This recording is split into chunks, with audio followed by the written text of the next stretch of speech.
Do I have everybody's attention now? This is it, Josh! This is it, Josh! This is it!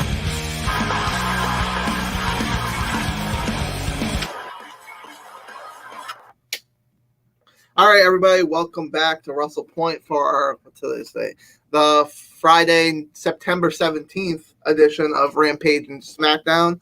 I feel like we have different views on these shows, especially the one we're going to start talking about first, which is Rampage. So we can get right into Rampage, Dom, if you'd like to hit that banner. Dom's face is Eric is ready to throw down already. No. We actually have a really good system going on, me and Dom, where as we're watching the shows live, we get all of our fighting and arguing done then, so we don't have to take up airtime on it. So we're gonna keep. So I don't think there's gonna be much if any arguing to not tonight. It already happened a lot in the chat. Yeah, it's already happened. It already happened. That's the new system. We get it done behind closed doors, so no one sees it. So then when we're on camera, we look like we love each other. But anyways, so Rampage, let's get started. So the first match on Rampage was for the tag team titles. It was Butcher and the Blade versus Lucha Bros. And so this was obviously it was a solid match. It was exciting as most, if not all, Lucha Brothers matches are. They're very exciting. Yeah. My only problem with it is I don't know if necessarily anybody was really clamoring to see the Butcher and the Blade in a really prominent match. So it was hard to really get invested in it when there was zero chance that the Butcher and the Blade were winning this. And they're also just not very exciting workers. It was kind of a styles clash, but they made it work for what it was. So I wasn't dumb. I definitely did not hate this. This was perfectly fine for an opening match.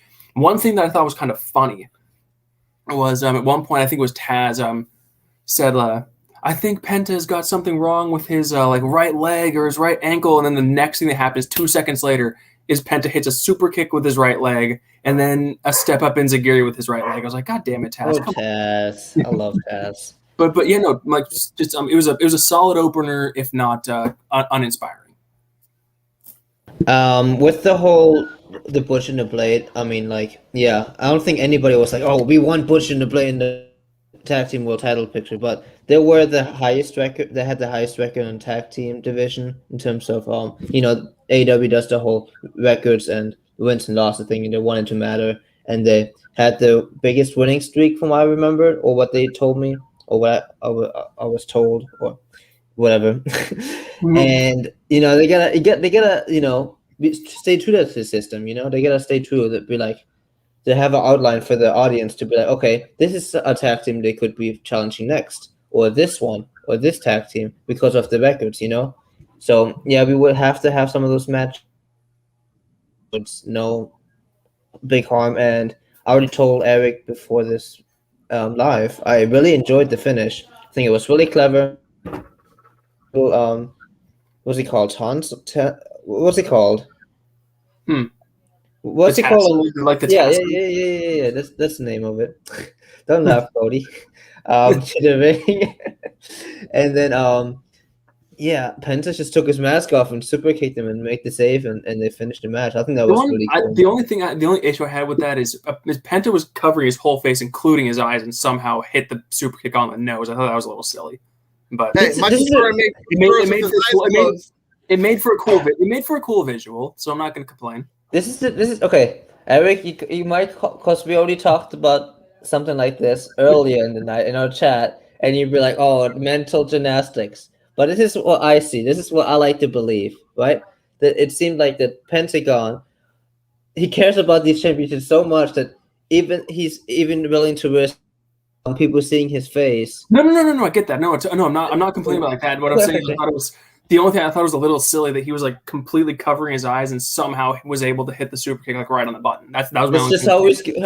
I mean, maybe Michael Jordan closed his eyes and hit some free throws, so anything's possible. Penta's not Michael Jordan. He could have done like this. He could have been like this. He could have still seen.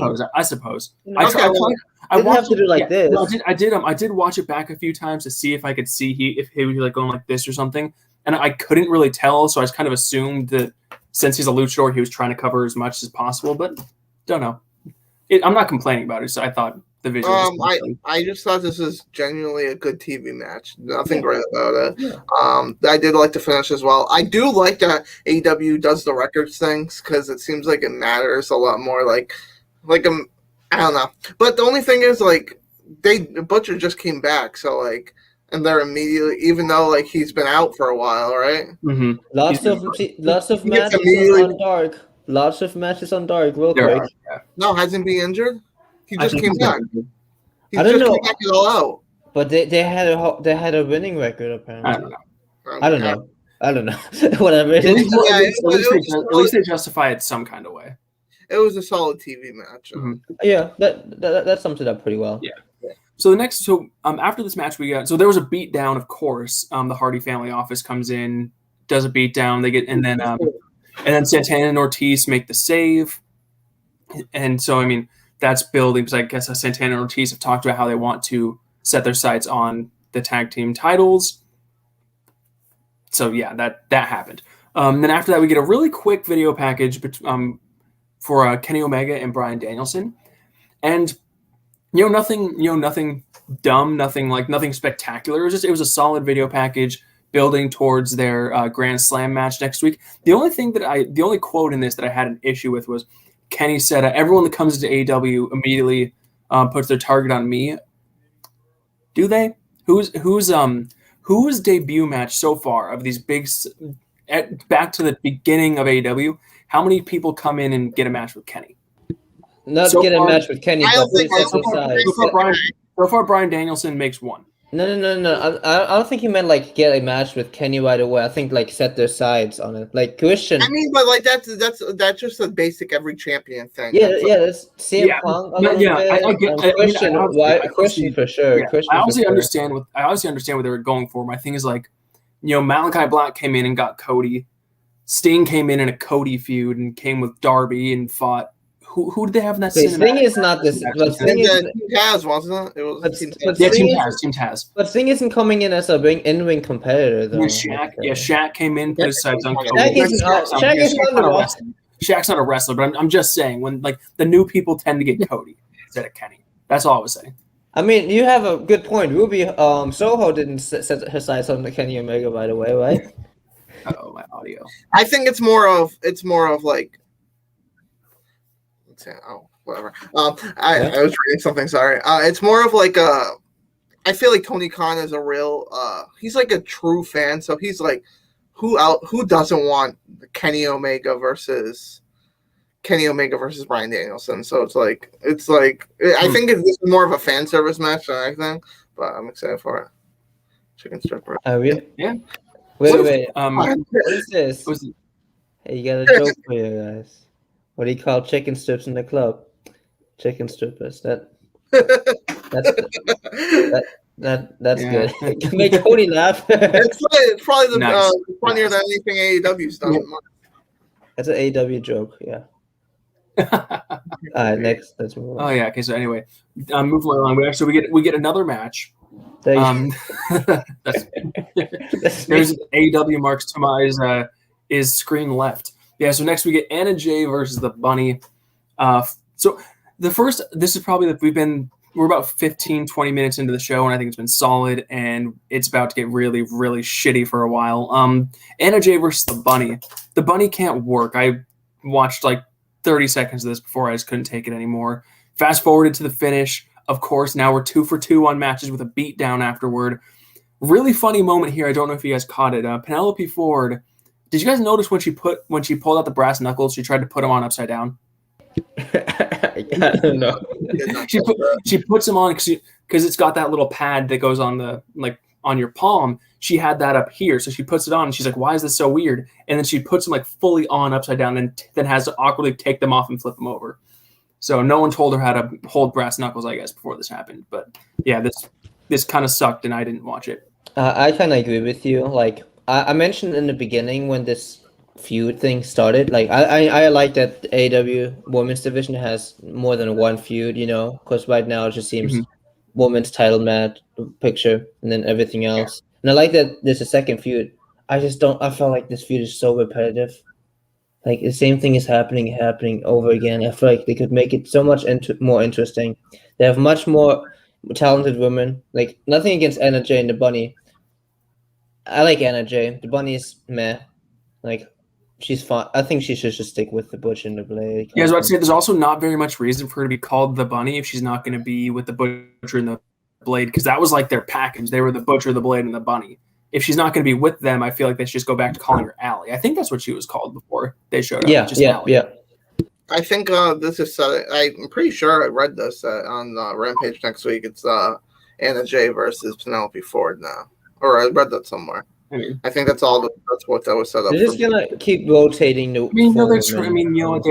They're trying, and the big thing is, and I think I give them a lot more shit for this than I should for their booking than I should, because you have to remember is that they are for the most part they are first time bookers. They don't have a big they're not like WWE where they have a dedicated booking department that have been booking for years and years and years. This is still kind of their first go around at it. So there's going to be some nonsense, I shouldn't call this nonsense, but there's going to be some just like not very good repetitive. It's harmless. It's harmless on if anything.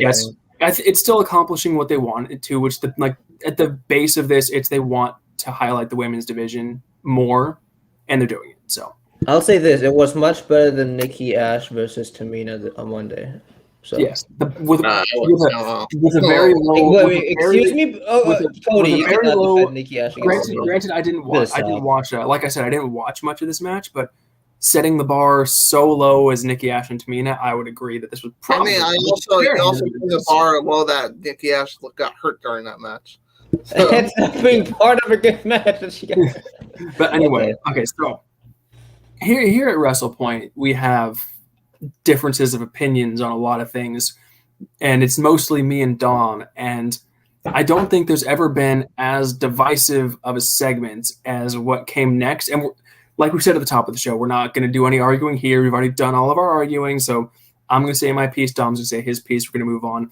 Matt Hardy had an in-ring interview, and I'm going to start from the top, and I'm going to tell you where they lost me, because this wasn't bad from the start. So Matt Hardy comes out. So the first two matches were people from the Hardy family office lost. So Matt Hardy comes out and he cuts a promo saying how he's angry. He finds a guy dressed as Orange Cassidy in the crowd. He cuts a promo on that guy, and I have no problem with it so far. I actually kind of like that they picked a fan out of the crowd that was dressed as Orange Cassidy to shit on. I thought that was nice until they pulled him over the railing and shaved his head. Then it became clear this was a planted fan, and then it got just.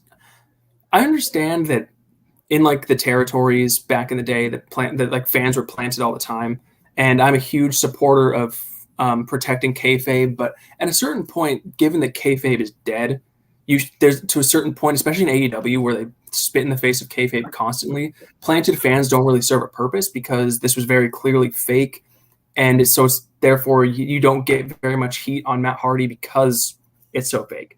What would I have done? I don't know what I would have done, because they're in a very weird situation where they can't really do things like that, because it's never going to be believable from them, because kayfabe's as dead there as anywhere in the world.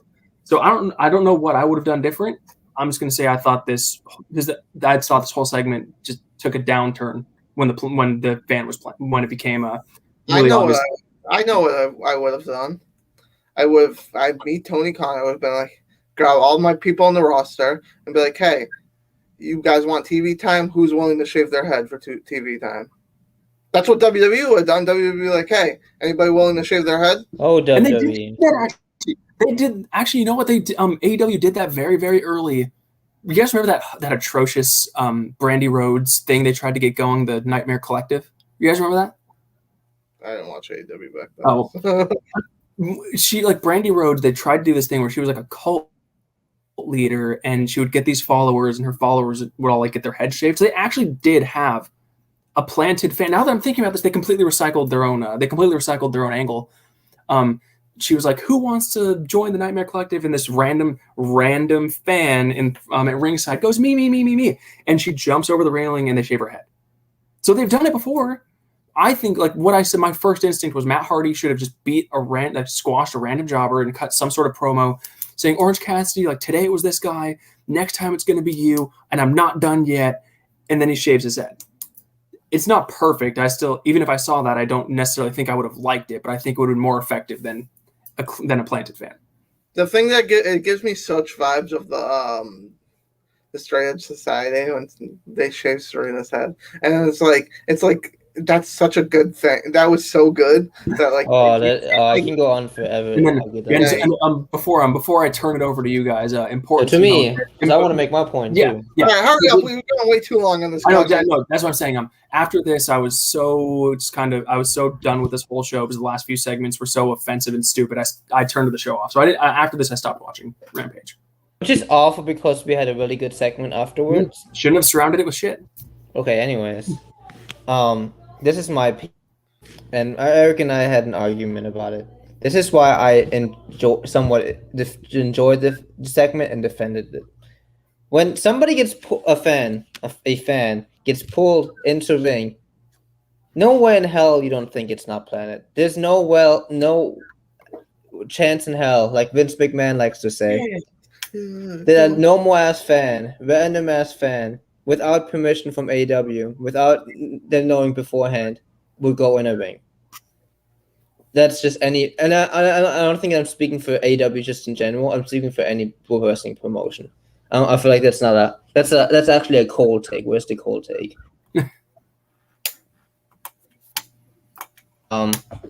So why I defended it, it's like, okay, yeah, he could have just taken a random jobber and shaved his head, right?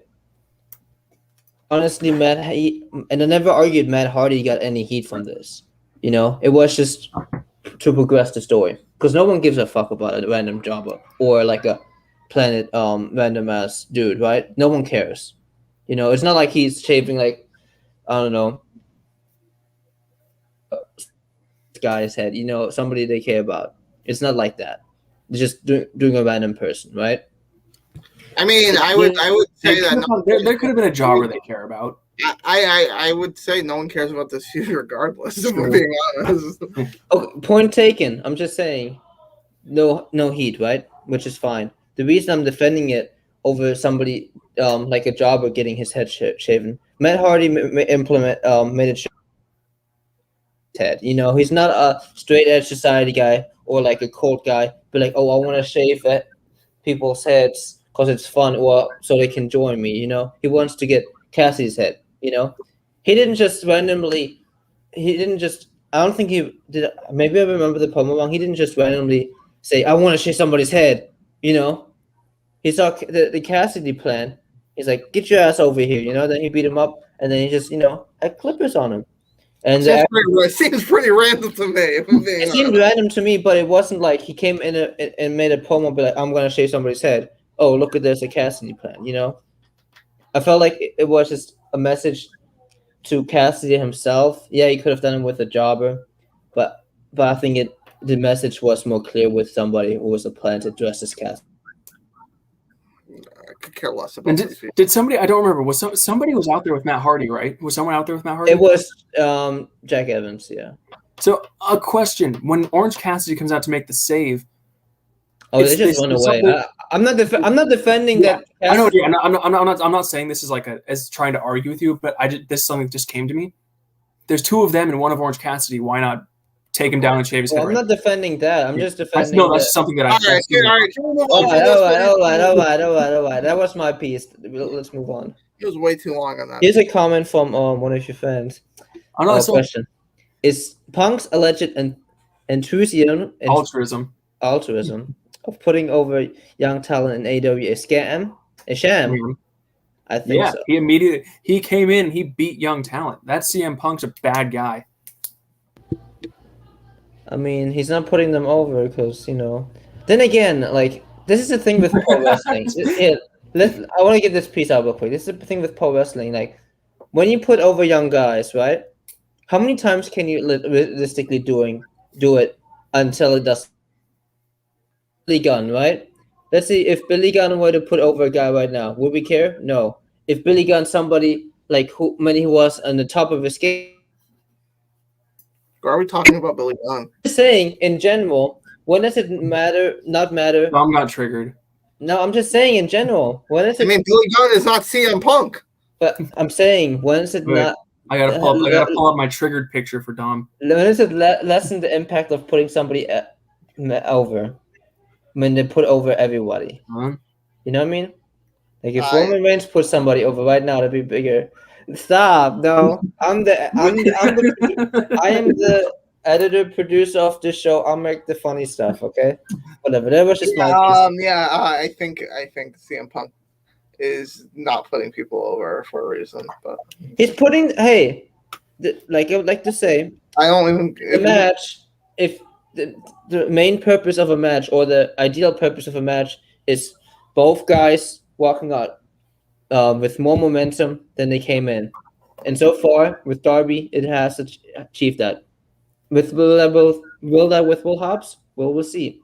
I doubt it. If I'm being honest. We don't know yet. We don't know yet. Let's move on. I Let's doubt move on. it. That's just my opinion.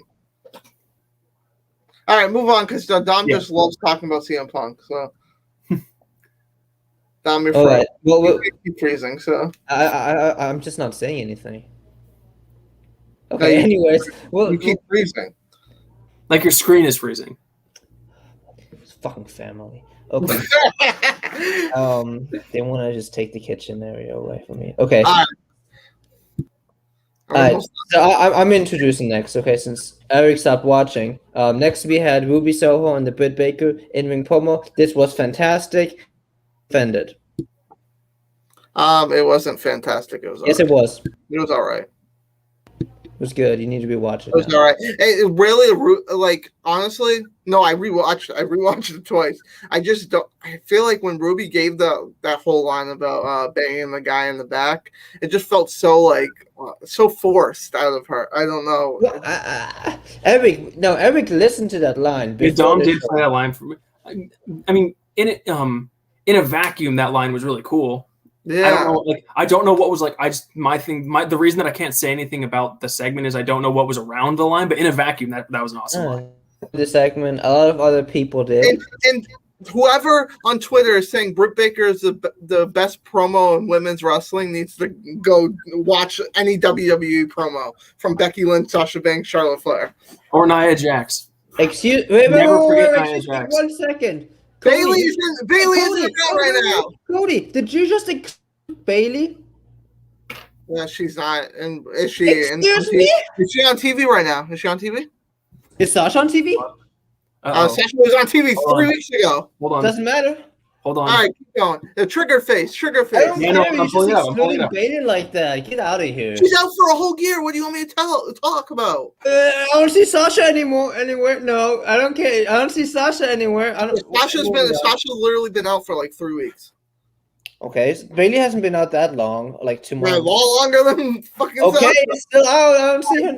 I don't want to hear your petty ass Bailey. You need to stop Bailey like that. Okay, put that picture down. Tom's getting Alright. triggered. Great promo, Eric. You gonna tell me Stop what getting you think about triggered, man. I'm not being triggered. He's just. It does it on purpose. I don't. He actually didn't. All right. Next, we had the main event. Come on. Del Sol. Del Sol. I always say soy, but Del Sol. I'm gonna be honest. I didn't watch this. Del Sol put up his brand new whip, in order for him to get another chance at Miro, and Miro crushed him. That's about it. It was a long match. It was somewhat competitive. I don't think you should say he put up his car in order to get another shot at Miro. He literally just kind of did it. He literally was just like, Miro, he was literally like, Miro, I want to have another match with you. I'm even going to throw in my car. Like, it's not like Miro didn't say, oh, you have to throw in your car. He kind of he kind of egged himself on for that one. Stupid. Yeah, but other than that, I guess we have nothing else to say about this show or any closing. We spent too long on Rampage tonight. We got sidetracked a couple times, but don't worry. I don't think we'll have very much to say about. Let's move on. Moving on to SmackDown. I don't think we'll have very much to say because, at least in my opinion, SmackDown for the last 2 or 3 weeks has been fantastic. I thought this was a gigantic step back. I thought this was, by SmackDown standards, a really bad show. I don't think it was bad. I think it was more boring. I think by SmackDown standards, I think it was bad. Yeah. I see that. Honestly, you could make the case Raw was better. I don't remember what happened on Raw. Maybe I don't know. I ain't gonna go that far. No. I mean, Big won the title. Yeah, You can make a case. I'm not saying that it was better. I'm just saying let's you get can make a case. let's just get right into it. So we have the Bloodline come out, which is always their openings. You'll never be able to take away their as long as they start the show with Roman Reigns, their opening segments will always hit hard. And unfortunately, so during this is actually kind of funny. I watched this morning because I had it on my DVR. While I was watching this was when me and Dom were arguing over the over the segment from Rampage. So I actually kind of missed a lot of this. But I'm gonna assume it was great because it was Roman Reigns. Of course, Roman's amazing on the mic. So the Big E interruption, it kind of annoyed me a little bit because they cut the Big E and then like they went to commercial and then there's a tag match. Like I get what they were doing with the match, but I would like at least like some like back. I know why they made the match, but I would like some like arguing or something given because we did not have enough Roman Reigns on this show tonight. There was so Roman at least has 3 or 4 segments usually on a good SmackDown, and Roman he opened the show. They had one backstage thing, and then they were done basically. So a big pop for Big E, huge pop. So it was nice to see him. I love that Pat McAfee is back on commentary. It's amazing. Decent promo, nothing too spectacular. Just Roman Reigns' music is great. Paul Heyman is amazing. That's about it. You mentioned the commercial in between the Big E coming out, and I think that's a WWE issue because Monday Night Raw did stuff like that too. And I'm sorry, I'm gonna have to bring up AEW.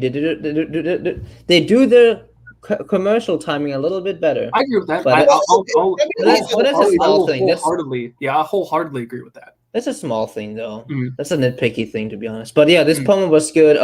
Big E, I was happy to see him. It makes me a little bit happy, and then because I remember we talked about on the last review, on the Monday Night review. Oh, is this gonna be like when Kofi had the championship? Is New Day gonna accompany him every time? Gonna have on Monday with New Day against the Bloodline. So I'm still conflicted on what they want to how they want to implement the New Day in it and how much. Technically, Big E is still a SmackDown superstar. That's true. Which is interesting. No, technically not because they already transferred him. I think I heard that news already. They transferred him to Raw. Yeah, but like that's what I don't understand. Like, if you're gonna make a brand split, like just because he won the championship, that shouldn't mean he's on a different brand. WWE makes the rules, but I'm not just. WWE goes by their own. Yeah, they go. It's not like they can like any like the public orders or like association be like, oh, you can't do that. WWE can do whatever they want. They just have to make sense. If they don't make sense, they don't care. But which led to a match actually, which was Big E and Finn Balor, who came out as well, versus the Usos. And I think Woman was ringside, if I remember. No? Okay. They went to the back. This match was fun. It was just a nice little match.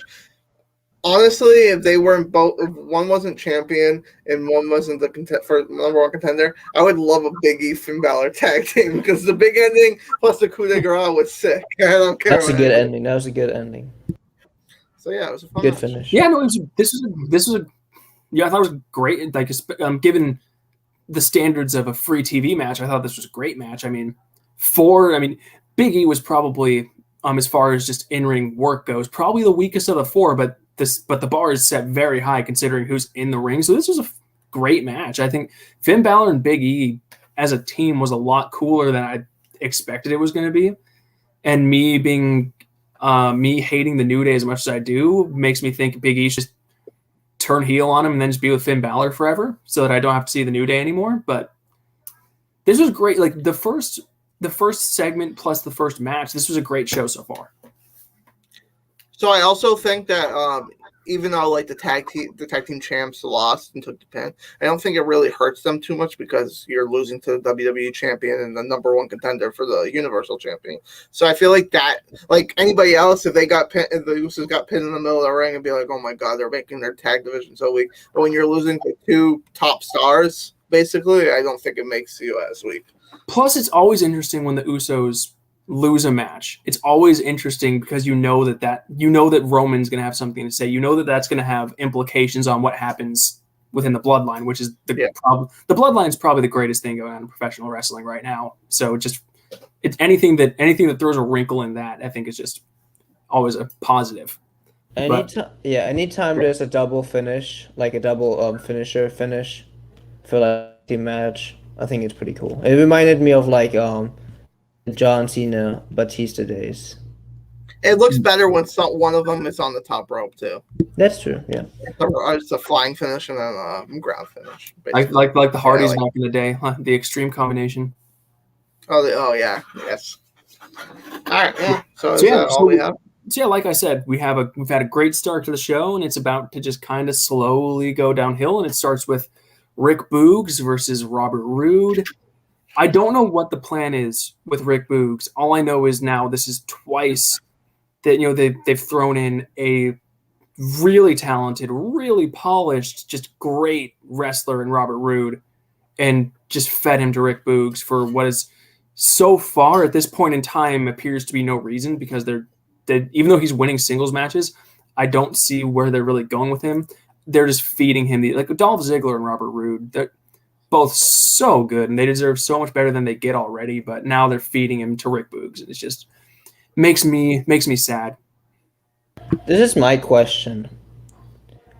Rick Boogs seems like the mid-card star right now in SmackDown, and he's pretty over. He's over, but it's hard. And the thing, like in terms of booking wise, because we wouldn't consider Seth Rollins somebody in mid-card, I don't. Exactly, and the mid-card is something this SmackDown division is lacking, and I would argue that Raw is doing better with the mid-carders than SmackDown is.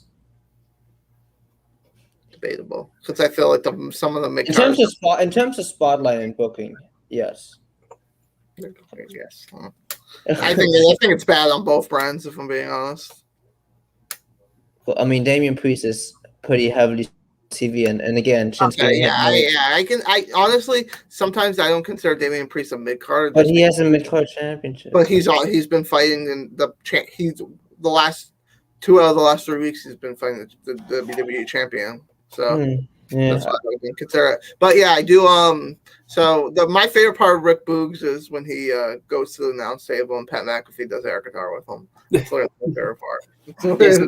Yeah, so obviously Rick Boogs wins this match. Did you want to say something? Yeah, I was gonna lead into something real quick. I need to hurry up with that. I know. With Rick Boogs again, it makes me want to think that he should have the Intercontinental Championship, and that he's gonna challenge Nakamura at some point, or he's gonna turn heel. And then again, I don't think turning Rick Boogs heel would be wise either.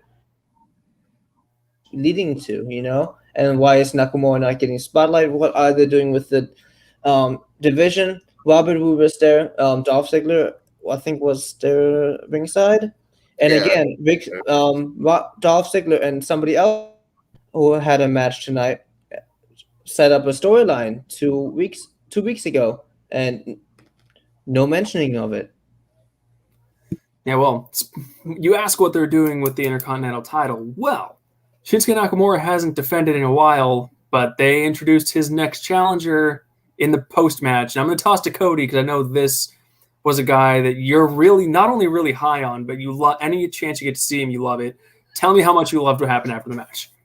Change the banner. Do you have a banner for this or no?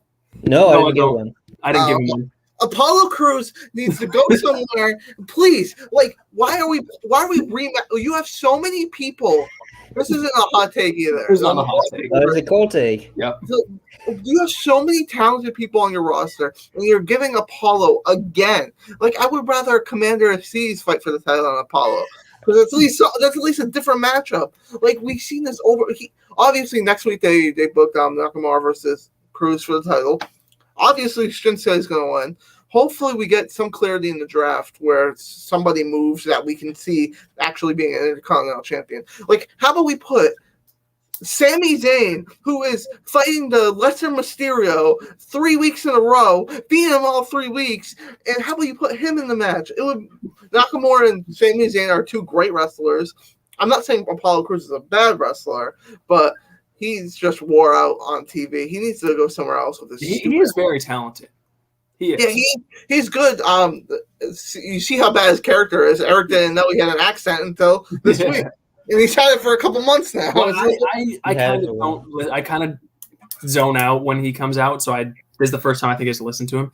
And I got to say one thing. So I said this a few weeks ago when during a Dewdrop Eva Marie segment. Remember they had that interview and I was like, how did Dewdrop not see Eva Marie right in front of her, like about to hit her? How did Nakamura not see giant Commander Aziz coming at him with a big boot? He was coming right at him. Wasn't his face turned around? Well, I mean, technically he came from the side, but they had to come from backstage, which means they came down the ramp which he was facing.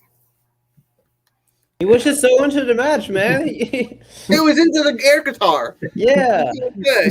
I'm just saying they go out of their way to make their and we're gonna get to this later because they do this again. They just go out of their way to make their people look so weak and dumb sometimes. I have honestly one more thing. This has nothing to do really with the match. I didn't realize Rick Boogs wears denim. I thought those were just tights. I didn't really zone in. Like, those aren't tights? No, they're denim. What the fuck? And Pat McAfee made a comment. He's like, "Oh, that's why he wears denim in the ring." Wow. I'm gonna need to take a look at that. Okay. That's weird. Now you make me want to rewatch this match. Yeah. You're welcome. I'm not gonna rewatch the match. Boogs is going to squash someone else next week. We can take a look then. So the next thing we got, continuing our downhill slide, we had Kevin Owens versus Happy Corbin, which I was kind of excited for because Kevin Owens is great, and I guess I have to call him Happy Corbin. Happy Corbin, like he's not fantastic, but he's got a really good. I don't think I've ever said this about somebody. Just he's got a cool move set. I think he's got a really last cool week, move set. I think too. I think you said every week. I think you see it every week. Do I say that every week? Do I say he that does it though. He does though. Yeah, he does though. Yeah. So I was actually pretty happy. I was pretty excited happy, of course. Now they got me saying the word happy too much. I was excited to see this, and then of course Happy Corbin attacks before the bell, so we don't even get the match. And this just kind of goes into the whole show. There was a lot of interview segments, a lot of promo segments on the show. There weren't very many matches. And then, like, when we get a match, it's this, and there ends up not even being a match. Yeah, I like. Is Kevin Owens an idiot? Like, how does he not expect Corbin to attack him? Like, I don't understand. Like, Kevin Owens is smart. He talks all this crap about Happy Corbin, and he doesn't expect the attack. Kevin Owens himself, when he was a heel, would attack people before the bell. That's his tactic. I just think this is such filler. I think they're saving this for Extreme Rules because there's not that many matches so far. So that's gonna be a match for Extreme Rules. I think it'll be a decent match. Owens is great in the ring. Corbin's all decent, all right. Nothing special, but yeah, this was just filler to me, to be honest. I'm really enjoying the character work from Happy Corbin. I do like the character work. And I just don't think this works out. Like him. Like, when we first got introduced to the character of Happy Corbin, I thought he was going to be a tweener. And now it just shows me he's a complete heel. Oh, no. I thought when we were, what was his name before? Was his name just Baron Corbin? Yeah, he didn't have a name. That was my problem when they first started calling him Happy Corbin is they didn't call him Sad Corbin. So I thought when he was poor, because he was kind of getting over with the fans, I thought he was going to turn face then. Me too. But then they turned him. I think they had to change of plans, and then they turned him. I didn't mind the Happy Corbin. And that's I think where WWE they missed so many opportunities like that. Is they could have turned him babyface and gave I bet you they could have justifiably, not immediately, but built him as a sympathetic babyface to the point where he could win the Intercontinental title and get a pretty big pop. I do like that. I do like that he doesn't wrestle in ring attire anymore. He wrestles in suits. Yes. It's hilarious. Yes. All right. No, but with the Happy Corbin stuff, I thought he was gonna be a tweener. I think the first time we had Happy Corbin was in with the Big E segment. This was like 2 3 weeks back, and he said he showed, and then the Logan Paul segment happened. Then he became more of a heel. I just don't like him as. There's a lot of comparison to JBL, like Prime JBL, 2005 JBL, which I like, but I don't think Prime JBL would attack somebody before the match. I don't Would think he? I've never heard that comparison. I don't think that's very an accurate comparison. Do you think it's accurate or inaccurate? No, I don't think it's very accurate. I don't think you compare Happy Corbin to anybody, to be honest. Because he's It's very- pretty happy-go-lucky. But like Yeah. JBL was never poor. He never And like. Happy Corbin is pretty rich. The Well, both no, are but I'm champions. saying JBL was never poor, so he never had to like make that. Well, I'm not saying like the whole I'm thing. I'm just wrestling. saying Happy Corbin right now. I don't know. Oh yeah, I'm excited. I think the Extreme Rules match will be good. That's what they plan on having it. Mhm. But I'm sure. Kevin Owens and Sami Zayn deserve better. Also. Yeah. Well, moving on. So we actually they interrupted their downhill slide and gave us a quick little upward trajectory here with a Seth Rollins promo. Wait. Did I skip something? Oh yeah, I did. We had a Paul Heyman interview. Thank God. interview. If we didn't talk about Yeah. this, I would have walked off. Yeah. My bad. I had them out of order in my notes. But yeah, we had a What a Paul good Heyman show. backstage interview. Where are we in wrestling? How good is Paul Heyman that we look forward to his backstage interviews now? How good is this guy? Like, It's always been good. and Kayla Braxton. I don't want to take away from her, even though this particular interview was all Paul Heyman. I don't think Kayla Braxton, even after she asked her question, said a single word. This was just prime Paul Heyman, just being over it.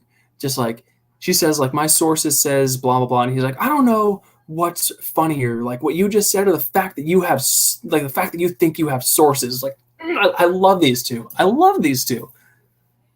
And then They need to have a match. Yeah, then they pan to Biggie, and I'm not gonna lie.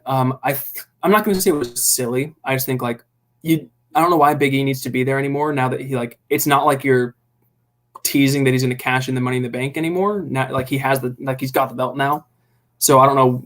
Like it ended up serving a purpose because the Usos attacked him, so it did further some sort of storyline. I don't know that Big E being backstage for interviews to like surprise Paul Heyman after interviews is still a thing they need to be doing.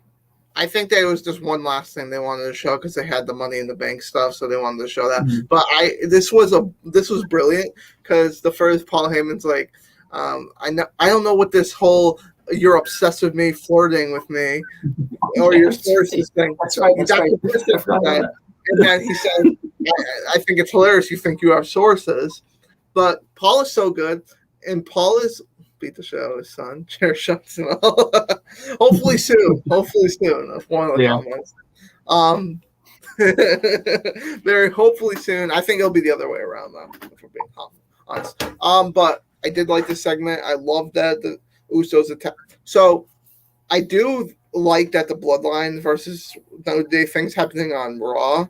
So we could possibly get a Big E versus Roman match at Survivor Series instead of a 6-man tag, because I feel like Roman is so good that he deserves better than a 6-man tag at Survivor Series.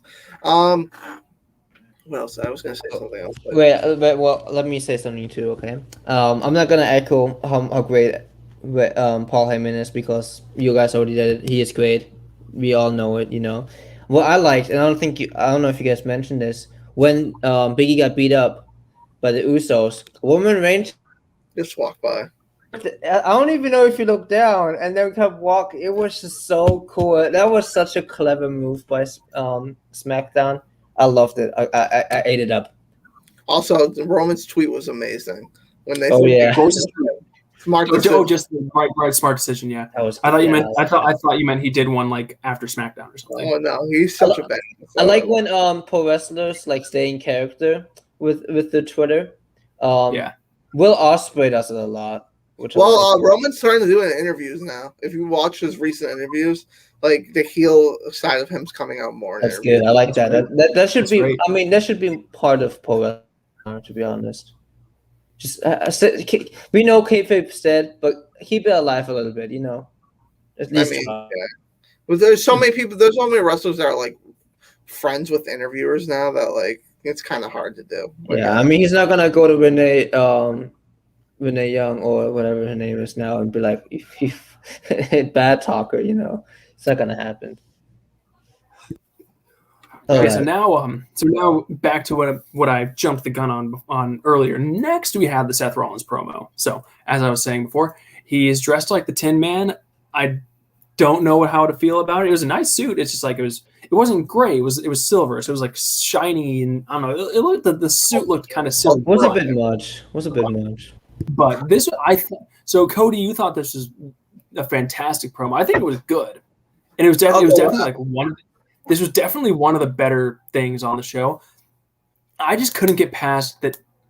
I don't know do we need, I know it's going to be a good match, but do we really need another Seth Rollins versus Edge match? It's like after that angle, Seth's made after the angle last week. I don't know why we need, especially if Seth's going to win the rubber match.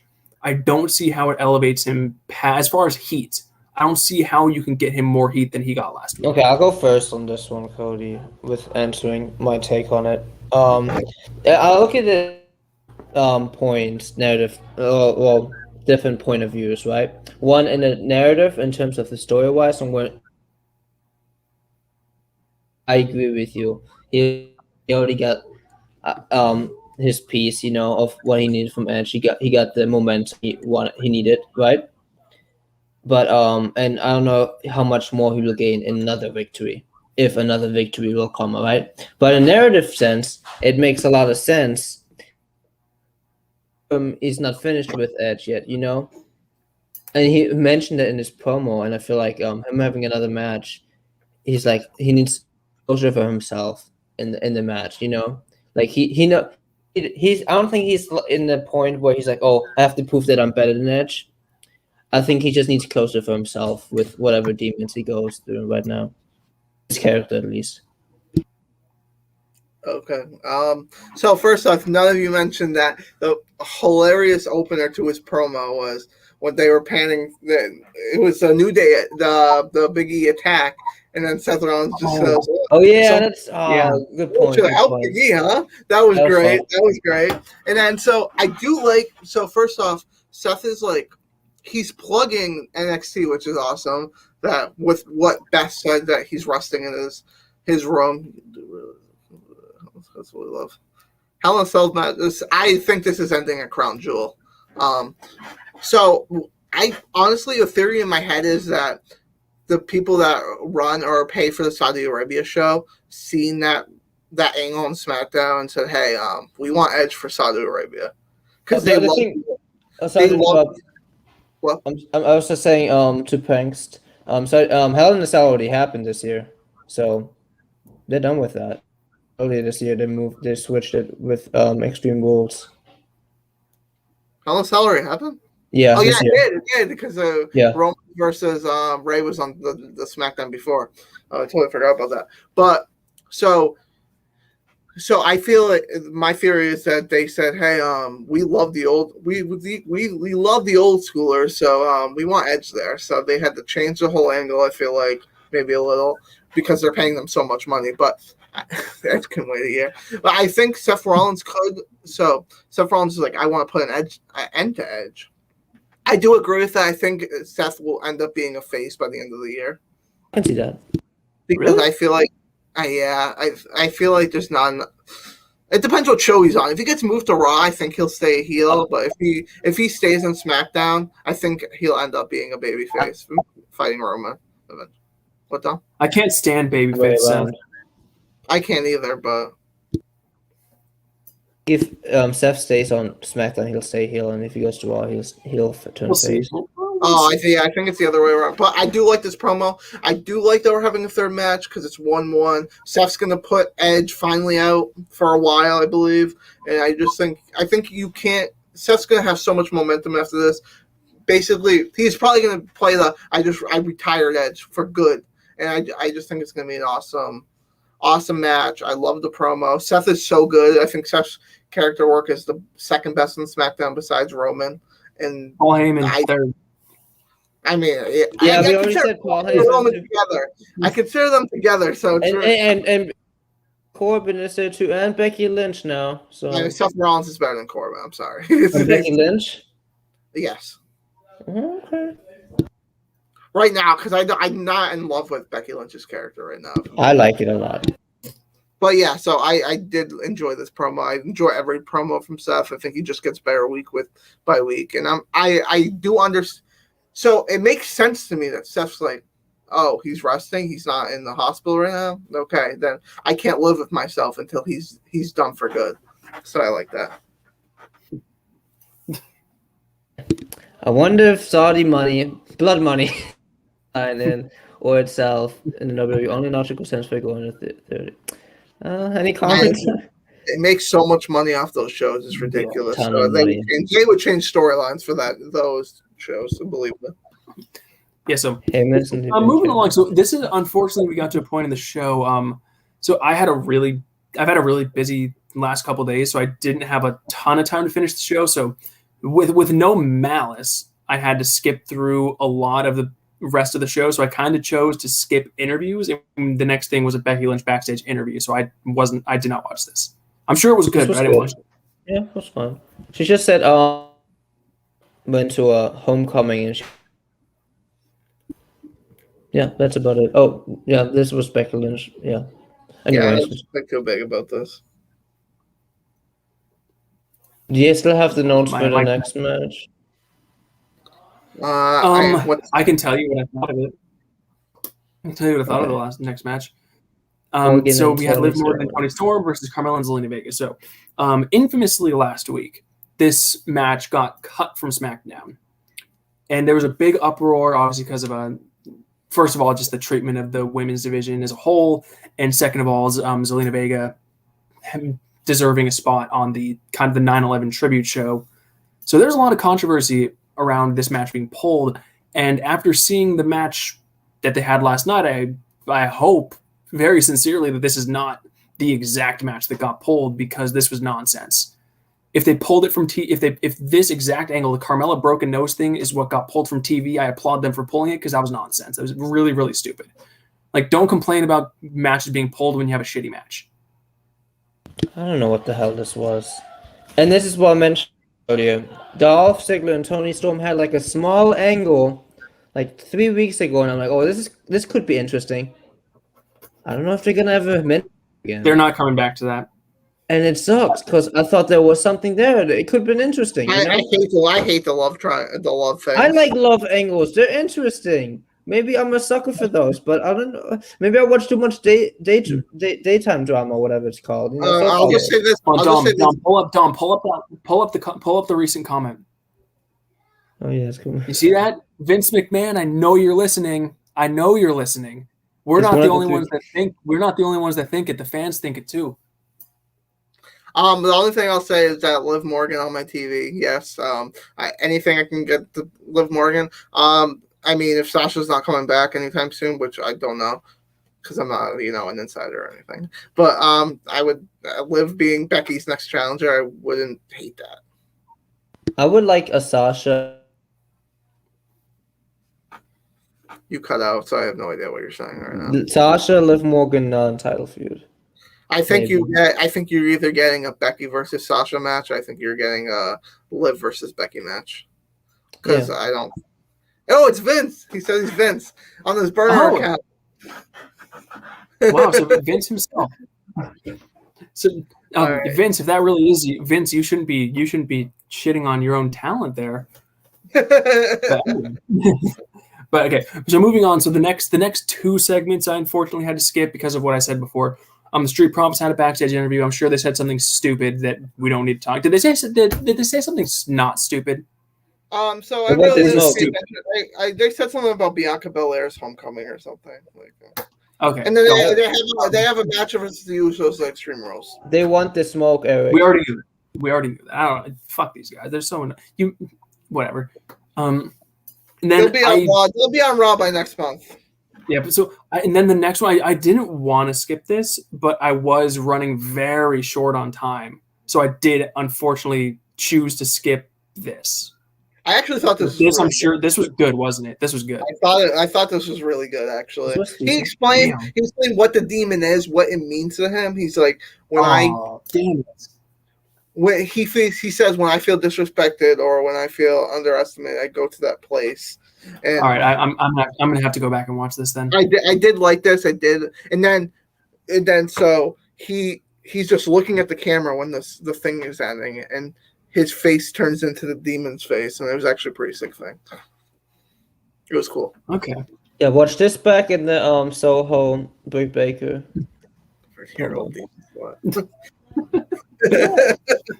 Hey Vince, you shouldn't be talking like that. That's a good thing. Yes, Dom, did you have anything on this? Yeah. I want to talk about this. Okay. Actually, let me start. I thought this. So I am not a Naomi fan by any means, but I feel like this was really good. She's demanding a match, which is like, I mean, it's not really realistic for a wrestler to be like, "Hey, put me on the card," and they're like, "No," and then she gets fined for insubordination. I think that was ridiculous. That was a little. The fine was a little ridiculous. I mean, it's just a comment. It wasn't like, "Oh, breaking news! She got." And Pat McAfee. I know, but still, the fact that they're obviously using the fine because I think what we're going to get is Naomi versus Sonya Deville. That'd be my guess, and this is just going to fuel it. I just think that's what you're going to find somebody for.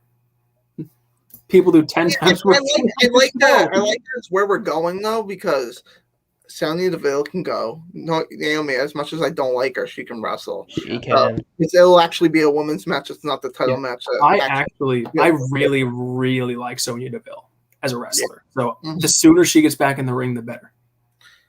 Yeah. But I hope she doesn't job out to Naomi. I hope it's like at least a competitive match. I think she will do the job to Naomi. No, job out. I don't want her to like get squashed. I don't think it will be a squash, no. We'll see. I don't think Naomi's as a kind of. I don't know if she ever squashed anybody in her career. Yeah, but this is an entirely new character for her.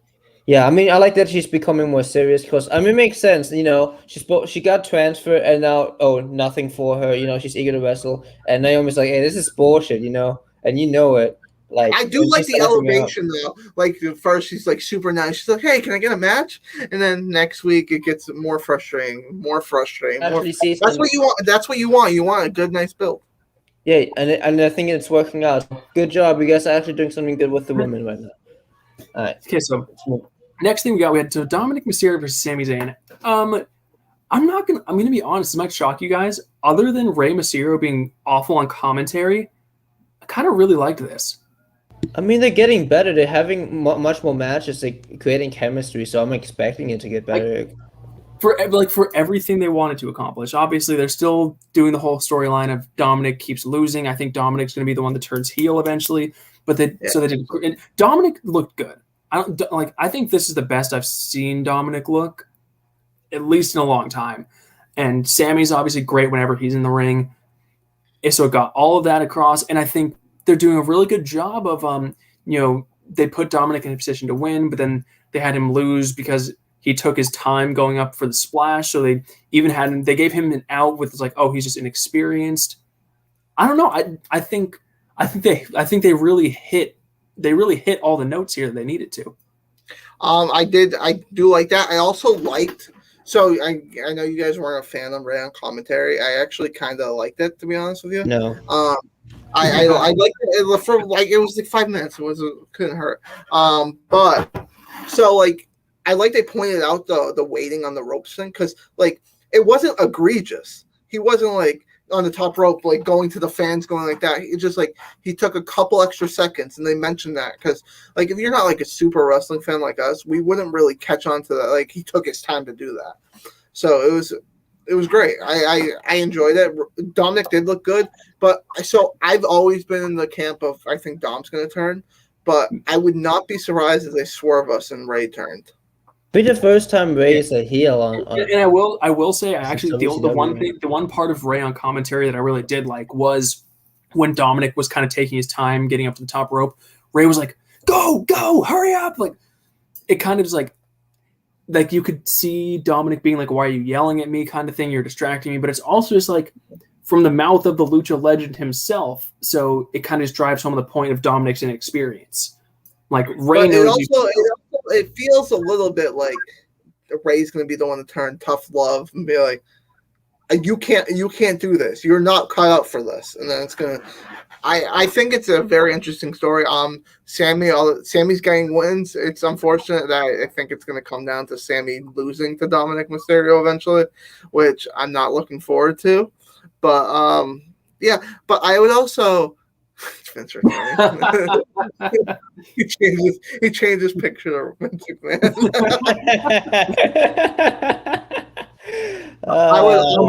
My boy El Torito's getting a push. Finally, the VLC was a career highlight for him. I would also be like Dom. If I was Dominic Mysterio, I would be like, "Hey, Ray, if you're asking for me to be in these matches, why are you making me face Sami Zayn? How about you make me face someone that's like a jobber that I can like get a win over instead of a guy that's like a multiple-time champion?" But like, yeah, it was a good time. I mean, you might as well have like maybe still you have like a coach just whistle and like blow the whistle anytime Dominic fucks up because it seems like Dominic. I would like. So I hate when Sammy loses, but I would like if Rey Mysterio fought Sammy next week and won, and be like, Ray's like, "Hey, what's the issue? I just did it. Why can't you?" Yeah, I wouldn't mind that. Other than that, I think I said it earlier a couple times. Not today, but a few of the SmackDown reviews we have done. Especially with Dominic, he needs to be in NXT. I think he would fit in right. There's a lot of good young talent. He's a good young talent. I think that he could work off of that. We could have a family tag team match. Rick Steiner and what's his name? Braun Breaker. Braun Breaker and Dominic Mysterio as a tag team. Make it happen. Come on. I know it's not NXT, but I actually do like the Braun Breaker character. I'm not even gonna lie. Kind of. He kind of looked like a badass, if I'm being honest. All right, let's go. So wrapping it up, the main event segment of the evening was the Bianca Belair homecoming, and this was obviously, I believe this was in Knoxville. It's in Knox County, and immediately my thought was, and I was thinking this throughout the show, was they're in Knoxville, they're having a homecoming segment. Like, Glenn Jacobs, aka Kane, is the mayor of Knox County. He's got to be on this show, right? I'm going to be honest. I didn't put two and two together. Me neither. Yeah, but anyways, yeah. So I'm thinking the whole time, like, they have to bring Kane back, and they did, and it was I liked it. And this is going to be kind of sound weird. I liked that he was kind of goofy because it felt more like he was, instead of being Kane the demon, the badass, it felt more.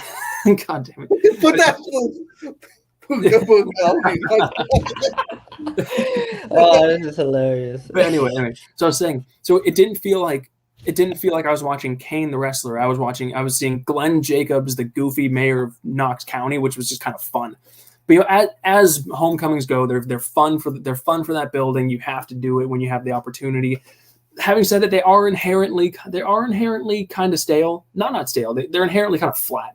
So there needed to be an angle here, and there was, thankfully. Becky Lynch comes out. But man, did they make Bianca look stupid here. Stupid and weak. So Becky comes out, and her big thing that she comes out and she says, I'm reminding you that I'm here and that you can't beat me. However, I'm going to let you have your night because this is your hometown. So they shake hands, and Becky's going to walk away, and Bianca, holds onto the hand. I'm like, okay, so Bianca's going to give her a quick shot to pop the crowd as they go off the air. Oh no.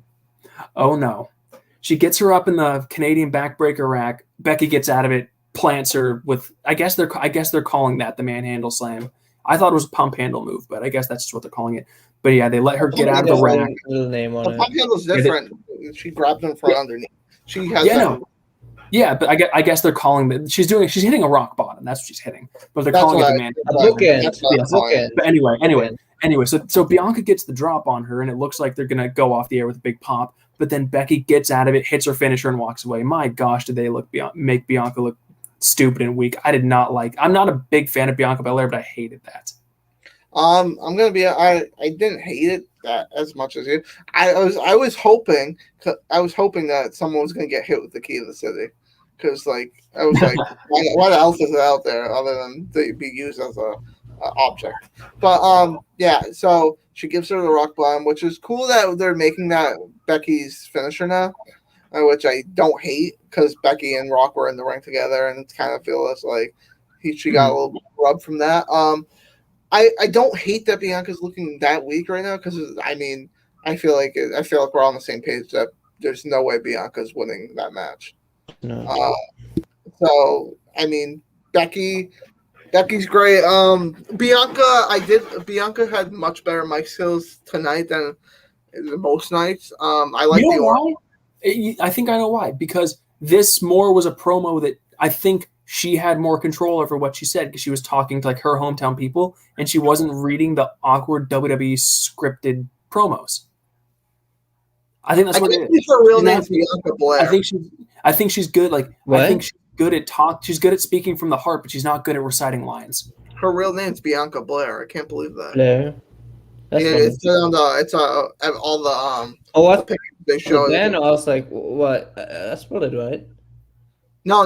They on all her like trophies they showed in the video package. It said Bianca Blair on it. Yeah, but I agree with Eric on this one. She kind of looked weak. I feel like this first feud for Belair, Belair's time is over apparently because they wouldn't book her like this.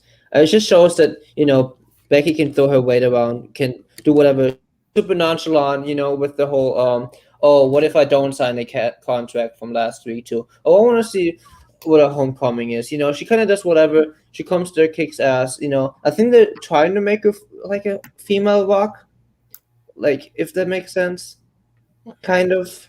I feel like she's trying to grasp her own character more than. Do you see that connection though? Like honestly, not like as much. Like a Hollywood Rock. I see it more of a Stone Cold than. Really? Yeah. So. Okay. So I'm excited for the match. I think the match is going to be amazing because we're actually going to get a full. I think this will probably be the second best match on Extreme Rules, besides Roman and. Besides Happy Corbin and Kevin. But yeah, it was a decent ending. I feel like the SmackDown was very filler. I think we're going to have a very good SmackDown next week. I have high expectations for next week's because the go home and SmackDown usually goes all out for go homes, especially this week because Rampage is 2 hours long.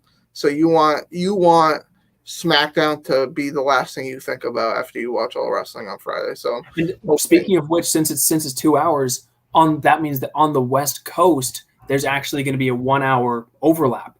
So I wouldn't be surprised if SmackDown front loads the show to counter programming. Yeah. On the West Coast, we get Rampage from 7 to 8, and then SmackDown from 8 to 10. That's true. There's a lot of New York shows going on. Those lucky bastards. Yeah, Arthur Ashe. I'm excited for that. Arthur Ashe, Madison Square Garden. Speaking of the Arthur Ashe show, speaking of the Arthur Ashe show, we have one more piece of business we got to get through before we end tonight. We're gonna get to so obviously next week's a huge week for AEW, and I'm really excited for it. So we're gonna give you guys predictions for both their Grand Slam shows. They're Dynamite at Arthur Ashe, and is Rampage also at Arthur Ashe? I'm assuming so. I'm assuming, yeah. Wait, are we doing Rampage too? Right now? Oh shit! Not Rampage right now. Just Dynamite. Okay. I didn't even look at the card yet. Yeah, we're just doing Dynamite right now.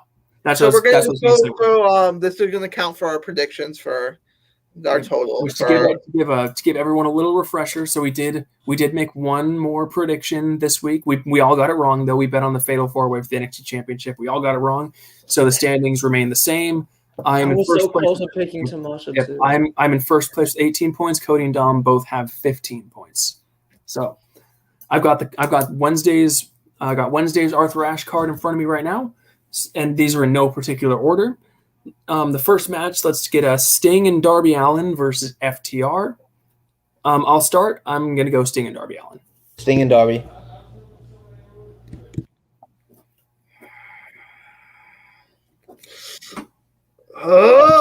Sting and Darby.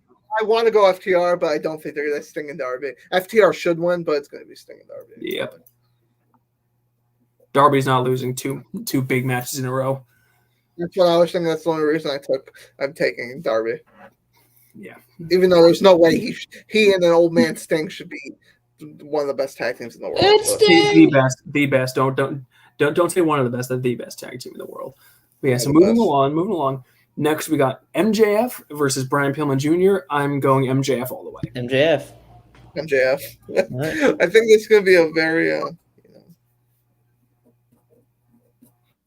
oh God! Don't put that on the screen.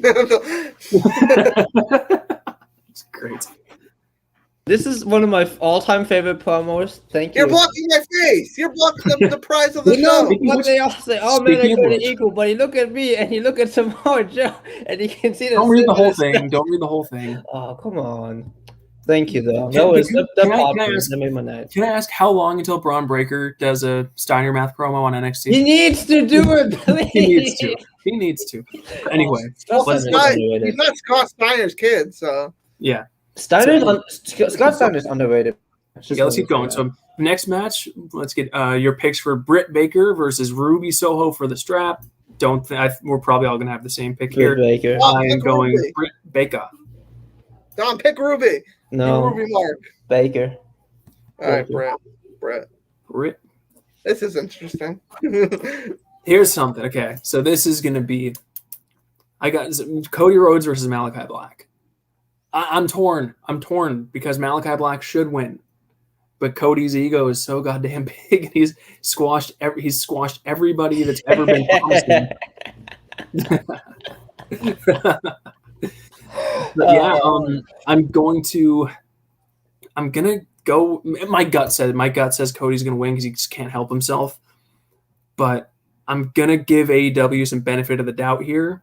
I'm going to pick Malachi. I'm just hoping that they grow some balls and say, no, Cody, you can't win every match and fly in the face of what makes sense. So I am reluctantly picking Malachi Black. Do you want me to go, Dom? Because it looks like you're conflicted. I'm going Malachi Black. If they give Cody Rhodes the win, I mean, they're going to get shit on by me and Eric enough. So actually, I won't be there for the Wednesday show. You know what? Oh yeah. Wednesday's gonna be a treat. Me and Dom all alone for an AEW review. Both of you said Malachi. I'll say Malachi then. It makes sense in terms of. It does. It almost makes too much sense, and I think Cody knows that. So he's like, I could swerve everybody so that they can't say our show's predictable, and I could get a win. What a fucking asshole that guy is. How much do we have left? One match. Oh. Kenny Omega versus Bryan Danielson. So before I make my pick, I'm going to put a caveat on this, and I think you guys are going to agree. So my pick is Bryan Danielson, obviously, but I think that includes I'm including Bryan Danielson winning by DQ because that's what I think is going to happen. They better not fucking end this match on DQ. I'll be so pissed. But yeah, my pick is Bryan Danielson, clean or by DQ, by hook or by crook. Bryan Danielson. Dom. I didn't hear what you said. Did you pick someone? Oh, great. Kenny Omega clean. Whoa. Wow, that shocks me. But all right, I'm going respect. Brian. Vince bad. No. That's way too much time. Yo, this is hilarious, bro. When you yeah, I think this could be honestly, this could be a match of the year candidate. They're both incredible workers. When's the last time they fought? 2004 or something? I heard. It's a long time. Peter. Yeah. PWJ. Yeah. Can I change a pick if I want to? What is it? I'll allow it. I want to change to FTR. Really? Okay. Well, why? He why wants does to, because he wants to get points. That's why he doesn't. No, doesn't- I was really debating it, but like I'm saying, like, are you really gonna have Darby Allin? Are you really gonna have Sting be FDR? they beat Team Taz? Yeah. The only thing that might end in a DQ, but however. I think it goes. I think it goes for every when we're making our picks. Like if if FTR wins by DQ, I think Cody should still get the point. Yeah. Yeah. I do want to say, I want to see. I'm interested because they. I don't know if you guys know this spot. They had like like a, like a really funny spot in PWG. I don't remember what it was called, but it was like my name is and your name is. Fuck! I forgot it. I'll send it to you later. But I'm excited. I just hope they reference that PWG spot that I forgot. I do see Dom's point with the Kenny Omega thing winning, because I mean, do you have Bryan Danielson beat Kenny Omega in his first match? I think it's gonna be. That's why I think it's gonna be DQ. So I also have a bold prediction. This is down the line, but I have a bold prediction for the next AEW pay per view. So I think Hangman's going to show up at Arthur Ashe. I think Hangman's going to be the first person to kick out of the One Wing Angel. Yeah. That is, you know what, Cody? You know what that is? That's not a cold take. That's a cold take. No, it isn't. It is Yes, not. it is. That's a cold take. That's a hot take. No, it's not. Not because it's Paige, but because no one's kicked out of the One Winged Angel. I just feel like they're setting it up. Yeah, I think that this show is there's good matches, but I think a lot of it's predictable. Like if MJF, It's kind of just always been the thing with AEW pay-per-views. You know the matches are going to be good, but for the most part, they're very predictable. like MJF, if MJF loses the Brian Pillman. I want to say this though. Danielson and Omega don't start off doing this in the beginning of the match. I don't want it. They won't. I don't. If they do that, I'm not watching it. Then go fuck yourself. God. I think that's a wrap. Anything else we have before? Yes. Anything else tomorrow? Is Yeah. we have some very exciting. We're gonna collab with the ASAP Wrestling Hour. They are on Tuesdays. Well, we are on Tuesdays for Monday Night Raw on our YouTube channel. Yeah. We're gonna do a lot of debating. We have lots of me and Eric have our gloves on for some debates. Then after the debating, we're gonna have some quiz. You know, we're gonna see how Cody and Eric are stacking up against the actual wrestling historians. Yeah. It's It's gonna be probably gonna be ugly in that respect. I hope they fail, but I'm not gonna rig it. I'm gonna have fair quizlets. Any last comments? Yeah. So we have a big. I feel like we have. This is a pretty big. This is a pretty big week for our channel in general. We have tomorrow. We have the crossover, and then Tuesday we have Raw review. Wednesday Dynamite. Yeah. Friday we were recording our Extreme Rules predictions, and Saturday we have our review for the SmackDown Rampage, which is 4 hours. And Wednesday we're also along with the Dynamite review going to be doing our predictions for the second day of AEW Grand Slam. I will not be here Wednesday for the review, but I will be sending my picks in. I don't. Maybe I'll watch the show along when you guys are doing picks while I'm in the car and give my picks, so I don't influence anybody. But yeah, I think that's it. Yeah. Other than that, thank you for watching. We had a really fun show. We're gonna have a lot of more. Still very small, but if you enjoyed us, go ahead and share. I don't know if you can hear me because my connection's ass in my room. We can hear you, just can't. You're freezing. Anyways, I'll end it. But yes, watch out for more stuff from us. Subscribe to our YouTube. Watch us on ASAP, and yeah, adios.